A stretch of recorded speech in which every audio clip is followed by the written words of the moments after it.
Well, good morning, folks. Welcome to the VLC. Emily, is this a quarterly, monthly, weekly? What's the? Yeah, it's a monthly educational webinar, Driving Success. And so thanks to everyone. I see everyone kind of pouring in right now. Got some good attendees, and we have an even better guest speakers for us today from Jay Johnson and Associates. So thanks everyone for joining us. It's 1 o'clock, so we'll start. We'll go ahead and start right on the dot. Thanks for joining us today. We have an exciting topic to discuss with our special guest, like I said, from Jay Johnson and Associates. I know we're eager to get started, but I have to do my little housekeeping first. We are recording this webinar, so it will be accessible to you after the fact. So don't feel like you need to scribble down all the amazing information we'll be talking about today. We will have a Q&A at the end of our presentation, but feel free to throw those questions in the Q&A option at any time at the bottom of your screen. We'll filter through those and answer them either at the time of asking or at the end of the presentation. So now let's get into the fun stuff. Jay and Julia, take it away. All right. I, Julia, next slide, please. So I just wanted to, excuse me, add a couple of items to the housekeeping. So we're using our Zoom Office Zoom platform, which is subtly different than Teams, and hopefully you'll find this suitable for your end. We are planning about a 20-minute webinar, so it'll be 15 to 20 minutes. As Emily mentioned, we are not using the chat function on this. We're focused on the Q&A for questions. And as she mentioned, ask a question anytime. We'll try to answer them as they come up. And we will be providing a link in the chat at the end of the presentation to some supplemental information.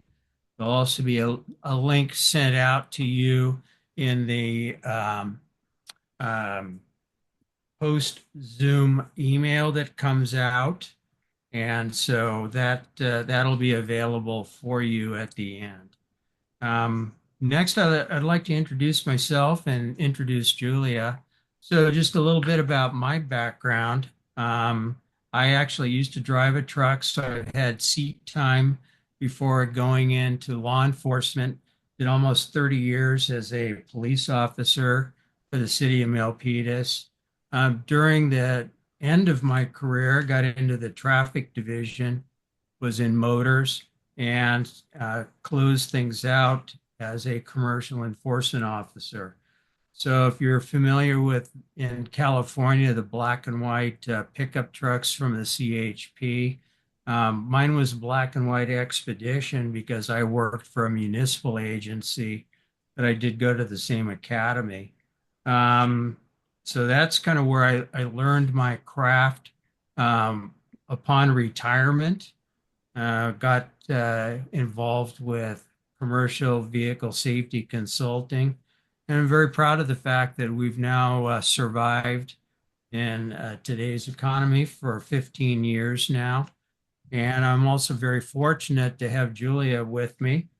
Next slide, please. Julia, why don't you introduce yourself? Yes, thank you. I'm fortunate to be here as well. I've been with Jay since December of 2020, so almost 4.5 years. I try to keep our office and him organized. We're not always super successful in that category, but we try every day. I am also a California notary, and typically what I do in the office with clients is file auditing and management. So, since today's topic is disqualifications and qualifications of drivers, Julie, why don't you go to the next slide? And let's start at the beginning. Let's start with qualifications and the importance of making sure that you have the minimum qualifications. So we're going to focus principally upon the interstate requirements found in Title 49 of the Code of Federal Regulations. Um, and so to that point, what are the minimum qualifications outlined? So you've got to be 21 if you're going to operate interstate. You have to communicate in English, and what that means is you have to understand the signage on the road, and you have to be able to communicate with law enforcement at a roadside inspection. Um, Training and experience in your vehicle type. So if you start off with a truck with a automatic transmission, you have to be able to demonstrate that you can drive a vehicle with a manual transmission. And depending on what you took your test in, you may also have a restriction on your license for an automatic transmission. Or if you're in a situation as a hotshot driver, you may also be restricted to electric brakes. So a lot of that depends on what type of vehicle you took your testing in. You have to be physically qualified, and that we're talking about your medical certificate. You've got to have a valid commercial driver's license. And then we start to talk about disqualifications. In 391.15, there is a list, and it's a fairly short list of disqualifications, and more about those in a moment. And then complete or exempt from a road test. And these are the qualifications that are found in that section. Yes, there are some additional things that have to be done, such as the clearinghouse, full query. Again, a little bit more on that in a moment. So So, oh, go ahead. I was going to say, within the 15 years you've been working with other companies, what are some of the most common challenges you see when qualifying drivers? So when I'm struggling reviewing information of a driver qualification file for a client, what I see most frequently myself are incomplete DOT applications. And there are some very explicit, granular details that have to be included in order to pass muster. That's for me. Julia, how about yourself? What have you seen most frequently? Definitely the applications. To add on to that, when we review a driver, sometimes they'll submit a resume, and we've seen inconsistencies between the resume and the application itself. And so the application then needs to be pushed back. We also have challenges with slow response times if an application is pushed back for adjustments. The drivers are either not seeing the emails or just not completing the information. And then one of the most common ones I see is either an incomplete MVR or an old MVR that's over than 30 days. Often, drivers will submit a screenshot of part of the MVR, but I can't review it because it's only a partial screenshot, and that leads to some delays and obviously can't qualify them without reviewing all the proper information.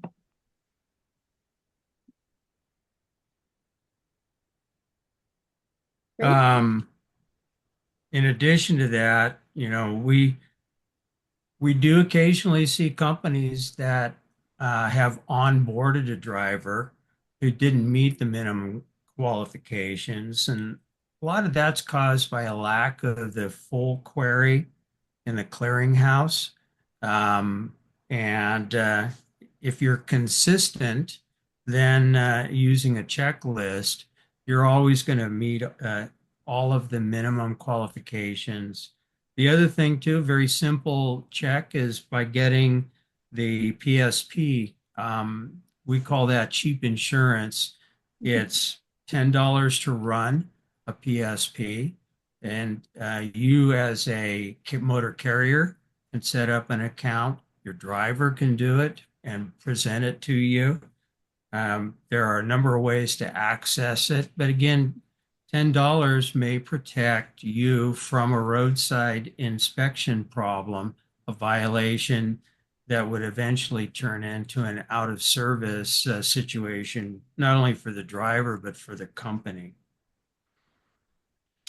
We had a question come in, actually talking about the communication in English side of thing that says, I see drivers that can't communicate in English. How does that happen? Like, they notice that drivers are on the road that can't communicate. Well, that's something that the motor carrier would need to monitor and set up as one of the standards. Um, if I mean, and there are a lot of groups that we see from different ethnic groups that want to get into the industry, and so management will hire those people. It's a very simple thing, though, to be able to communicate as far as the requirements. And let's see, I don't have the qualifications printed out and handy, but it just means that they have to be able to, on a roadside inspection, be able to understand what law enforcement is asking for, be able to show them their ELD system, be able to answer the questions, and should they get involved in a traffic collision, be able to share their information so that the law enforcement can take the report. It is a statute. What have I seen? Well, it used to be an out of service criteria. And early on, when we started doing this, if an officer had an issue on a roadside inspection and they could not communicate with the driver, they could literally take that driver out of service right there on the spot. Subsequently, what I have seen is it wind up in listed in their SMS scores as a roadside inspection violation. So, and that was recently I saw that. So it is actually a statutory requirement. Great, thank you. Julia, next slide, please. So principally, when we talk about disqualifications, there are actually two sections that we refer to, the 391.15 and the 383.51. So going to the 383, applicable to drivers who possess a commercial driver's license, and it is relevant regardless of where the commercial motor vehicle is driven in the U.S. The 391, applicable to drivers who drive CMVs in interstate commerce. And those are commercial vehicles defined in 390.5. And that would be typically vehicles greater than 10,000 pounds, all the way up to tractor trailers. Those are commercial motor vehicles. And so these regulations, depending on which section you're looking at, would apply to that. However, for simplicity's sake, the 391.15, that was mentioned earlier in the requirements. So we look at those principally as preventative, or they preclude the driver from being hired.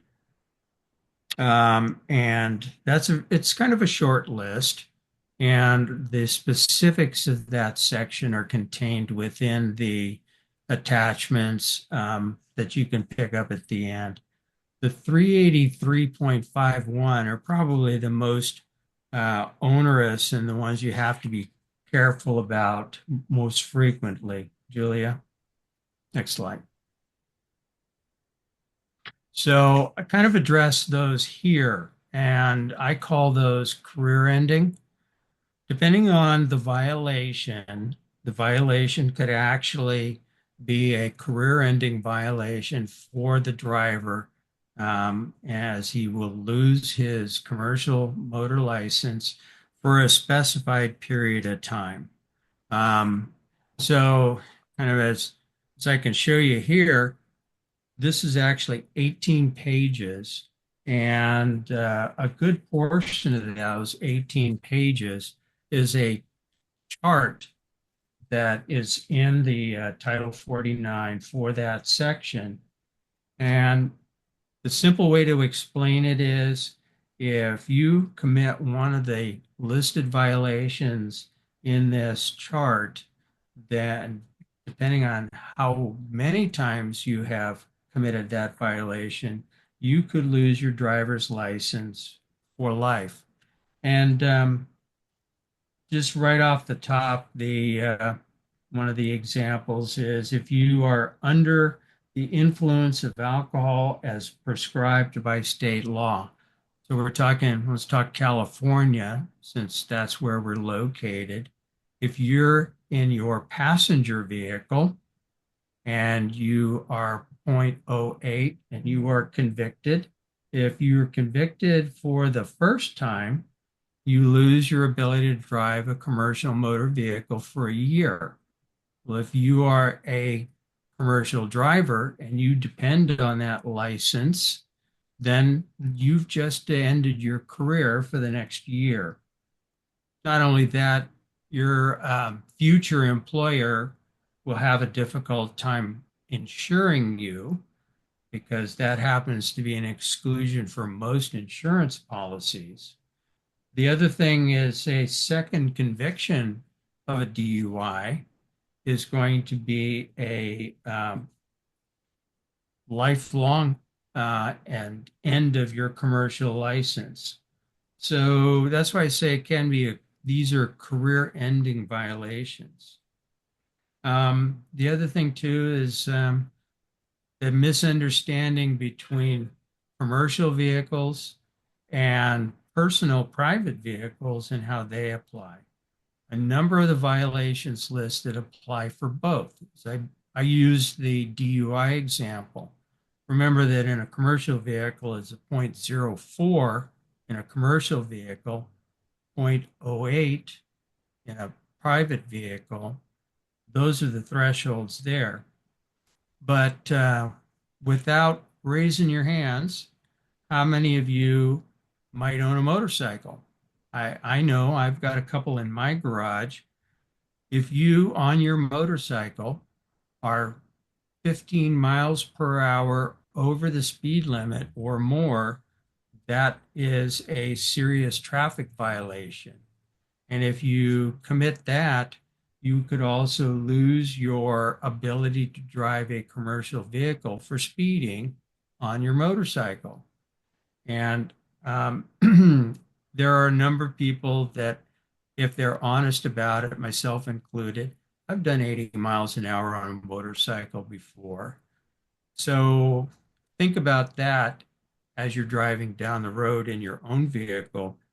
Do you have the potential to lose that license or that ability to drive just for something you've done off duty? Um, Take a look, particularly if you're in management, at the chart. And I always try to share that with the drivers during those meetings. Next slide, please. I do just want to add a little bit point on that, just about violations, they can happen off the clock and it could affect their ability to drive the motor vehicle, right? So that's why we say monitoring, um, EPN, MVR monitoring is really a good idea to have, because there are things that, they're not in your truck. You don't have an ELD tracking their speed. You don't have any type of way to know that they're really career-ending violation, and you need to pull them off the road as soon as that happens. So definitely look into, if you're not already on a monitoring, system, to look into that. Yeah, depending on your program, um, California's program is set up so that anytime there's activity on your license, you're going to get a push notification that your driver received a citation or was involved in an accident. Um, Emily, looks like we might have a question. Yeah, we just had a question come in. It says, does the state make the determination and handle the violation? And then the company doesn't have to report a violation that disqualifies a driver, correct? That is correct. What you're doing is you are monitoring the MVR at whatever intervals you've set up. Uh, California, as I just mentioned, if there's activity on a driver's license in the employer pull notice system, they will push a notification out to you. Most other states, you have to pull the notification. So you need to be set up on some type of an interval system as far as monitoring. And I would suggest, if you're not doing it monthly, you need to at least be doing it on a quarterly basis so that it doesn't go too far with a disqualified driver out on the road. Um, there's another one that came in that said, I have had a situation where a driver had an expired med card, had it updated with the state, but the driver is still showing as expired in the federal level, only visible through the MCMIS, which we have no access to. How can we address that? So what I would suggest is take a copy of the valid medical, make sure that the medical examiner is listed in the National Registry, so you're confirming that the medical exam itself was consistent.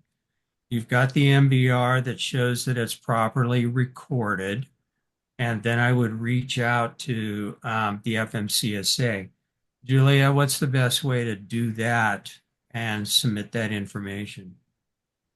I find that using the FMCSA support chat is the fastest way to connect to the FMCSA versus calling. And then once you close the chat, that transcript is emailed to you for your records as well. Great. Great questions and great answers. Thank you. Okay. So, Julia, next slide, please. So the question came up, what do we see most often as violations or issues? And right off the top of the list, I would say you've got to do a regular MBR review. You've got to have something in place so that you can keep tabs on the driver.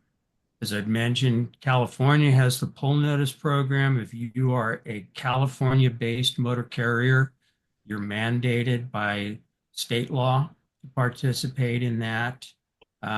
If you're outside of California or your drivers are based outside of California, um, then you have to go to the home state to get it. But let me also mention this. If you have a terminal in California, but your driver has an out-of-state driver's license, you still have to enroll them in the pull notice. You're only going to get California violations, but at least you've met the minimum standard for enrollment. What we see most often lately, and this has happened, I can think of twice in the last month, driving on an improperly classified CDL. So if in California, I'll reference that this does apply to other states as well. You have a commercial motor vehicle that weighs 10,001 to 26,000 pounds. In California, you can drive it on a Class C license.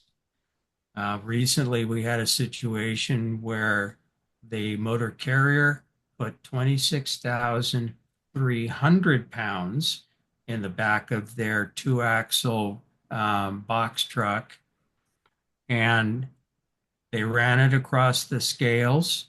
After there was the 200-pound adjustment, the truck weighed 26,100 pounds. They were placed out of service. The driver was cited for driving a vehicle out of class because they had passed the threshold requiring a Class B driver's license. And the trickle down effect is yet to occur because they would have had to have been in the CSAT program, and there were a few other requirements that were not met because they were operating on a non-commercial license. Um, Julia, why don't you address the next one? Yes, we've also seen refusals to test and positive tests. We've grouped them together because a refusal to test is then categorized as a positive test, and you have to go through the return to duty. But we either see a driver who tests positive during a drug test, or the refusal where they refuse to go for the random testing and then have to be, all of that has to be documented and the proper channels have to be followed. So, and where a lot of times it begins to show up is clearinghouse queries. And so, if you're not doing your clearinghouse queries at the proper time during the hiring process, which by Title 49, you need to do your a full query before hiring. That's where you're going to find your clearinghouse prohibition. And most of the time, we find that that has occurred because of an incomplete return to duty process. They may have gone and talked to their SAP, substance abuse professional, got the clearance, taken the return to duty drug test, but then for some reason they've fallen into the cracks and are not doing the follow-up testing. Um, this is the other thing we see a lot of, and this can be caught by checking the MBR, is the not turning in your medical certificate. As simple as it is, you send your driver to get the new medical from Doc in a Box, and then the driver takes it home. And they never take it over to their DMV. And no, the doctors are not submitting it at the state level. They're submitting it to the federal, but the feds have not begun yet sending it back to the states, so it doesn't get recorded. In California, you need to send it in yourself, or you need to walk it in to the counter and do it that way. If you fail to do it, your license gets downgraded. The other thing that happens frequently in our area is they get improperly coded. We had a client that had this was a bus, passenger bus service. They picked up a group of clients, a tour group in San Francisco, took them to a hotel, and returned to the home base in Santa Clara. Um, the driver um, did not get their medical certificate properly coded. They were listed as intrastate only. Well, that tour group was considered interstate freight. And because of that misclassification, it was deemed a $3,000 citation. So just keep in mind, you've got to pull an MVR after submission of the medical to make sure it was properly codified. The other thing that we had recently was because of a disorganization when the client was asked for records on a NESAP and they couldn't produce them, it became a scramble. So it's always a good idea to keep up on your records on a regular basis. We did have a question come in about the clinics being required to submit it to the state. Is there still on track for the July 2025 change where the clinics will be required to send that information to the state agencies? Do you know any more information on that?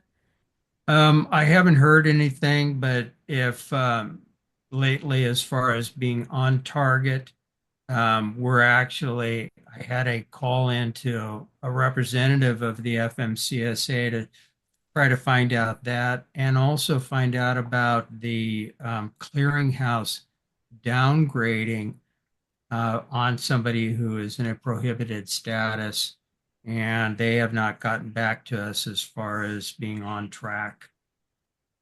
Okay, great. Next slide, please. So we're kind of heading towards the home stretch here. Um, so I know that VLC has produced a product called DQM Connect, and okay, in selfless promotion, we help them um, with its development early on, and we're actually quite proud of our affiliation with VLC and the DQM Connect program. We did a lot of proofing for it, and we enjoy using it so much and have such trust in it that when we have a subscription client, and that's a client that we engage to take over as their contract safety managers. We actually use the DQM Connect platform ourselves. I pay for it as part of the subscription because it provides such an asset for us as far as tracking due dates. And if you think about it, due dates as far as medical expirations, driver's license expirations, some of these other renewals, TWIC cards, all of that stuff that has an expiration date is tracked very nicely in the program. So we do enjoy using it. It does work. Yes, Next. Jay and Julia have been great partners to DQM and the success of it. So definitely a big thank you to you guys for that. Next slide, please. So here's our contact information in conclusion. Also, this is an opportunity where I know that we're kind of at the 30-minute mark and we were targeting about 20 minutes, but we're more than willing to stick around at this point to answer questions. Also, we'll make you aware that, Julia, why don't you drop in the chat? Okay, so we do have a free uh, compliance and safety portal that has information in it where you can download some of our uh, really nice prepared reference guides that we have for onboarding a new driver, some of the compliance issues, a bit of our California BIT program. So feel free to take advantage of that. Um, so, and if there are any other questions, I'm happy to field those. Yeah, feel free to add any other questions into the Q&A if we didn't already answer them. We had some pretty good ones come through during the presentation. But if there's anything else that you think of, feel free to throw it in the Q&A. All right. Well, if something else that, we when we conclude this, if something comes to mind you forgot to ask, we're available by phone, email, or website. And there will be some additional information being mailed to you or emailed to you. So feel free to reach out to us. Emily, why don't we go to the next slide and Yeah, well, I let you don't go ahead and see any wrap. questions coming in. So, thanks again for joining us this month. And thank you to our guests for providing such an amazing presentation. As we mentioned, we are recording this. So, it will be on the lookout for the recording to rewatch and share. Next month, we will be having another amazing partner with us to talk about driver coaching and success. You can follow us on LinkedIn, where we do post some compliant information as well. And we will see you next time. And remember to stay safe, stay compliant, and keep driving success. Thank you, everyone, for joining us.